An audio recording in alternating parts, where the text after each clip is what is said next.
Today, we are talking about dynamics. Dynamics within relationships. I recently had a conversation with a client and I thought, I need to talk about this. Not only have I personally experienced it, but it comes up time and time again. Follow me into this story. Welcome to the StayiN Wild and Well podcast. My name is Rin, and my greatest accomplishment is being alive. Here we talk about life's journey, the ups, the downs, the in-betweens, all things mental health, body, mind, and spirit. We share wild stories and keeping your wild alive while staying well. So I had a client who was coming to visit her parents, her mother specifically. And what happened was she kept finding a bit of an annoyance with her mom. She was feeling frustrated. She felt like her mom was kind of like stepping all over her, watching what she was doing, asking her what she was doing, questioning like her lifestyle, questioning the things that she was eating, the supplements she was taking, the way she was nourishing her body. And in addition to this client specifically has a lot of childhood trauma when it comes to the separation of her parents and the role her mother played within her life. And this is where we can really dive into like archetypes and the roles that we have within relationships and the way dynamics are developed. But I'm going to put a pause on that for a second to continue to take you through this story. Her mother became sort of that rescuer within her life, that secure foundation when her father wasn't showing up for her in the ways that she wanted to. In turn, her mom really developed this role and maybe unconsciously, subconsciously felt a level of superiority, like a hero, like the courageous one, that the protector. So when we have somebody in that secure archetype, that safety, they could really develop into being that courageous individual in their own mind, that rescuer within their own mind. So what would happen is growing up, my client would go to her mother every single time something happened with dad. Anytime she was disappointed, anytime that she was feeling sad about something that occurred, and mom would be there to soothe her and to rescue her. So now, years later, as an adult, this client of mine goes to see her mom, and it's only within the last couple of years she's realized, mom's not perfect. And we see this as adults, that we have our parents on this pedestal. And over time we realize, oh dang, they're just like me and you. They have problems too. They are very human. So she's had the ability to see her mom and what her mom has gone through, who her mom is, and the way she shows up. And because she has done a lot of personal development work, she can now view the way her dad has shown up. And she's no longer looking at herself as a victim to circumstance in her life. She's looking at things like, okay, I can accept these pieces. I could see these individuals for who they are, why they show up in the ways they do, and that in fact, though my emotions come into play, I do have a lot of autonomy and choice around the way I show up within the dynamics of these relationships. And that's why we're diving in a bit more into the dynamics and how they can sort of interfere in our growth a little bit. So she came to me and she said, oh my gosh, I'm so frustrated. My mom is like on top of everything I'm doing right now. And to top it off, I had a beautiful encounter with my dad, and I was even surprised. Not me, meaning that's what she said. I was even surprised because every encounter had typically left her feeling a little bit estranged. Like, do I really want to go back and see my dad? Do I really want to go there? But when she returned to go see her mom was like, tell me what happened. Dad upset you again? What was wrong? And it was kind of like, no, actually, like I had a really good time. But mom already put this negative umbrella on top of what would happen because of the perceived, I guess, emotions that her daughter would always come back with. Not only that, but there has been a pattern in place over and over and over again that every single time daughter goes to see dad, mom jumps into this rescuer role the secure person in her daughter's life to show up and be there for her and comfort her. So why is all of this important? Why is this story important, and why do I want you to follow along? Because the way I spoke to my client to help her understand what was happening here is, in any relationship, may it be romantic or may it be family, we develop dynamics within those relationships. And this is where we all have adopted different types of archetypes within our lives. These archetypes that we develop are roles that switch and change throughout our lives based on often what we perceive, what's been imposed on us, what we're seeing and learning, and how we kind of adopt our identity. So in this situation, daughter grows up and unconsciously puts mom into this secured role, this rescuer role, and mom accepts this role. Both people are responsible for the dynamics that are developed within a relationship. Mom accepts the role, and we don't accept a role unless we are getting something from it. And that is why it's so important to acknowledge, because only when we are receiving something from it can we stay in that role for long periods of time. It's not like we land in this role and we're not getting anything, right? So in this case, mom might have received the feeling good to be able to be there for daughter, feeling like I'm a good mother. Having empowerment and control around the situation and the separation between her and her ex-partner, feeling level of superiority. Daughter loves me, daughter trusts me. The dynamics that were developed within the relationship internally impact her to give her that confidence and kind of boost her ego a little bit. There are many different layers, and of course I can unpack that, but unless I actually talk to the other individual, it's really hard. These are all hypotheses that I'm giving you, and why she would have stayed in that role. And for so many years, this role would have been beneficial to the daughter, beneficial to the mother. Daughter's getting the security she needs, daughter's getting the reassurance she needs, daughter's getting the love that she needs, daughter's getting a place to outlet and put her emotions that are connected to her father and what has happened. And as I mentioned, what mom was getting, all the empowerment, the feeling of courageousness, the feeling of being a good mother, the feeling of confidence. Like, there are layers on both parts. So this dynamic within the relationship served both of them. But what happens when one individual starts to grow and do personal development work? In this case, my client, she was growing, shifting, changing. So the dynamics started to change. And we see this even within romantic relationships and friendships, when friendships end, when romantic relationships end, or when a relationship starts to get a little bit turbulent. One person has seen something, realized something about themselves, something about the individual within their lives, and they see, hey, this dynamic is no longer serving me. Hey, I have changed and I want to show up differently.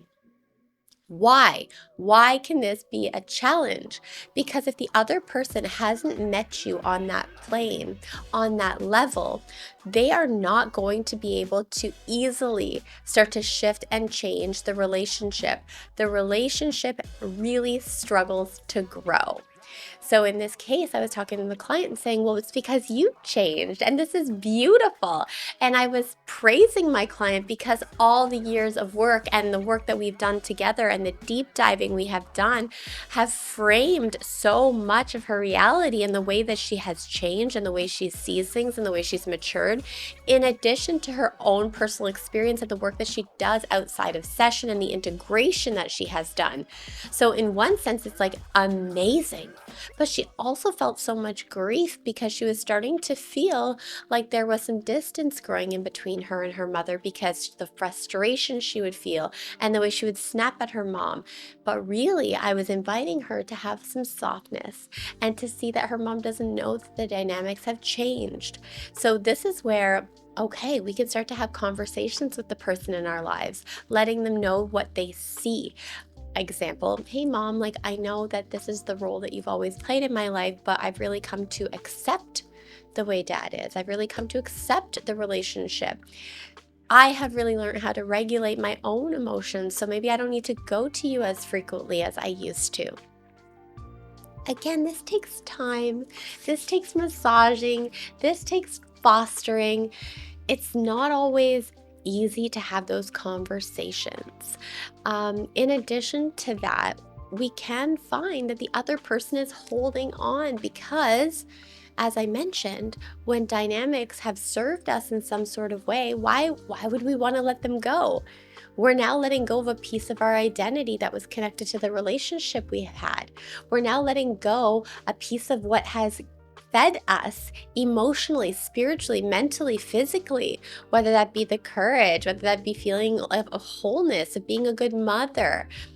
So they might hold on. And even though you're growing and changing, they continue to try and pull you back in by continuing to try and show up in the role that you no longer want or require in your life. What do you do when that happens? Because we can't force someone to grow with us, even if we've had that conversation with them, even if we've said, hey, this is what I'm noticing within our relationship. The only thing you could do, the only thing we know that we could ever do in a situation like this is work on ourselves individually. How can we change so that the dynamics of the relationship start to shift naturally? We have to understand that not everyone's going to like it. Not everyone's going to be willing to accept it. Not everybody is going to meet us on our level.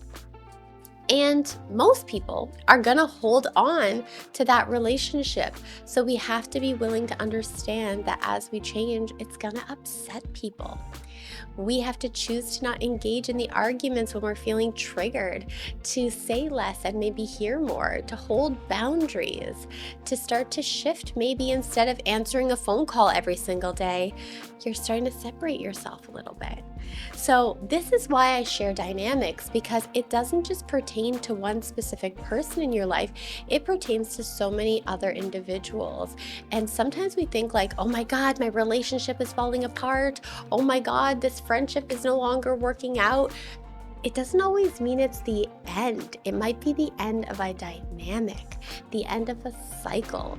And if I can share a personal example with you, many of you know I went through a separation, and I had met up with my partner and my ex-partner, and we had spoken about the dynamics of our relationship, things that we had gone through. I had interviewed him for the book I'm writing, and I left, and I felt almost like emotionally drunk, which I also talk about in another episode that you'll have to look for, or I'll tag it below in the description for you.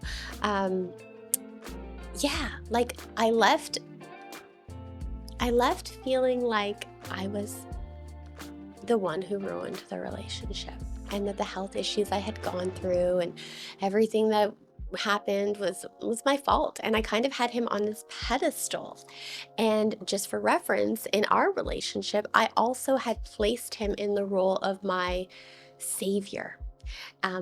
He was my savior. And as I continued to heal and do personal work on myself and continued to grow, he was still that savior. And because I had always felt like I was less than, a lack of self-worth, I would be reaching for his approval, reaching for him to feed me worthiness. And when we had separated, what I had realized, which was so interesting, is that I felt better about myself when I wasn't with him. I felt more confident. I felt more secure. I felt more beautiful. I felt a myriad of different things. And of course, a part of that is the dynamics we developed. But again, when dynamics are developed, like I mentioned, each individual has a part to play.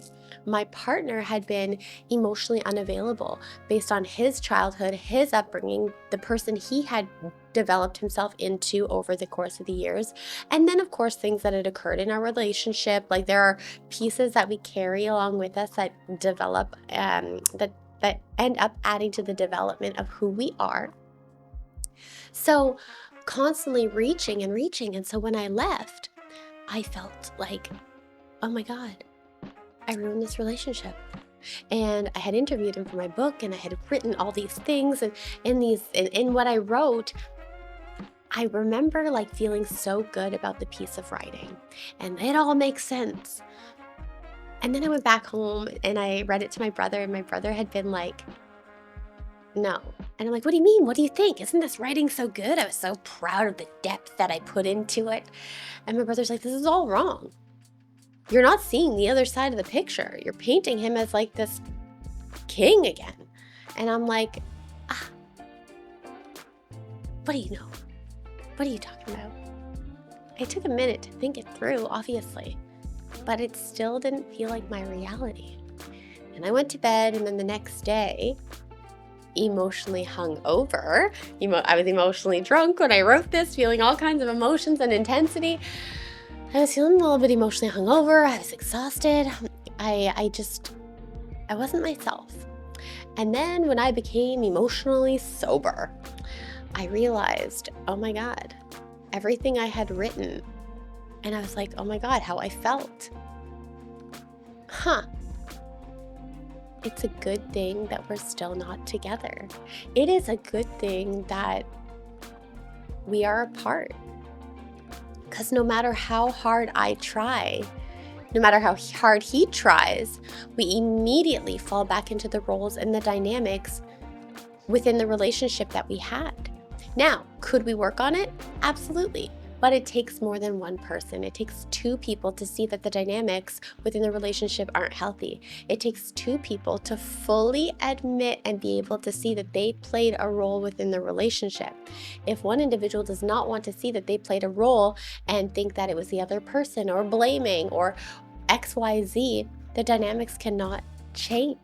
As I continued to grow within my relationship in my marriage, I no longer wanted a rescuer, savior. I didn't need a savior. I wanted a partner. I wanted a partner who would see me, who would hear me, who didn't have to hold me while I cried, but maybe spoke to me about what I was moving through. I wanted different things. And though I would continuously try to reach for it, we would always fall back into old patterns. And then I would leave feeling like less than again, like, why am I showing up this way? The dynamics that we develop in relationships can be challenging. They can be so beautiful. They can be healthy. We can outgrow them. We develop into different roles and archetypes and identities, which, by the way, side note, if you're watching this, that's a lot of what my book is going to be about, is the identities, the roles that we play, the identities that we fall into and change over the course of the years. If you find you are in a relationship that is shifting and changing, I encourage you to look at the dynamics within the relationship. Is it that one partner has grown and one has stayed the same? Is it that you are finally seeing things for what they are or seeing things differently? Have you changed? Have you grown? Are the things that you need no longer the same? Do you want for different things? Why did the dynamics develop? Can you unpack it and see it what it is, for what it is? And most importantly, if you recognize that it is the dynamics, now what? And so think back to the things that I spoke about previously. 1, do you have to have a conversation? Is the other person open to receiving it? Can you tell them what you've come to notice and how you want things to change and what you hope the change develops into? 2, if they aren't going to change, which can be really hard in both friendships, because I've been there as well, maybe it's you that has to change. Maybe it's you that has to distance yourself. When dynamics shift, it's not easy because it does force you to start to develop boundaries. It does force you to kind of be the one to do a little bit more of the work, but also protecting your emotional state, allowing yourself to have self-compassion, allowing yourself to hold space for you and how you feel, and know that there's grief for the way a relationship once was and the way it's changed.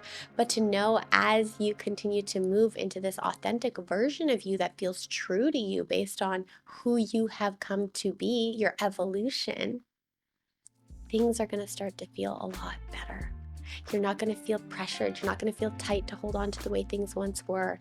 They will evolve naturally, and you will fall into synchronicity with who you have become.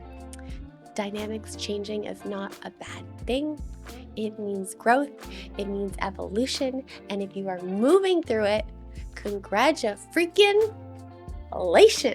You are growing, baby. And universe will do that to you. Universe will say, hey, it's time to grow. And we don't always get to choose what that growth is. And that's what's so exciting, is we don't get to always choose, and it kind of just lands in our lap and we're like, okay, what do I do with this? Keep growing, keep going, keep moving forward, and stay freaking wild and well.